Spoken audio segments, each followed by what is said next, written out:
คือตัวคลิปน้องออมกำหนึ่งค่ะเตมาสอนก็เฮาเขาตัดต่อคลิปนุ่งเสื้อปีกเสื้อนี่ค่ะนะนี่สอนก็เขาตัดต่อให้ใจในคณะใส่โคหังลีให้ใจในค่ะเหมือนอันเต้งลีคณะเหมือนเฮาใจแอบอีกค่ะนะอันนี้น้องออมใจแอบเฮ็ดค่ะเนาะไผใครเฮ็ดก็ตัวบันคลิปวิดีโอในให้สุดค่ะเนาะในห้างดีนะคะสองมือน้องออมค่ะในค่ะห้างดีเนี่ยมือเตะกลมอินค่ะเพราะว่ากาส่งเงินมากันเนาะนี่20,000น้องออมให้ในกูก็ไผใครมอด้วยให้สุดคณะคลิปในติมาสอนก็เขา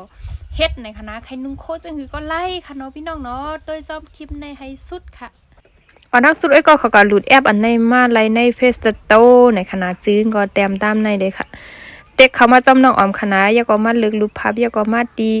แต่งตัวเลยค่ะยาก็มากดดีกับมือนั่นขนาดดีซื้อกับมือนั่นค่ะยาก็เปิดกำหนึ่งค่ะเนาะเพราะเด็ดเท่าเทิงเนี่ยก็มันติดเลยเปิดอีกหนึ่งค่ะเปิดกำหนึ่ง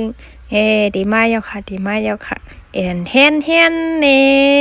เป็นคือค่ะก็จงเหมือนอันเตงค่ะเขาใครใส่อันไรก็ไล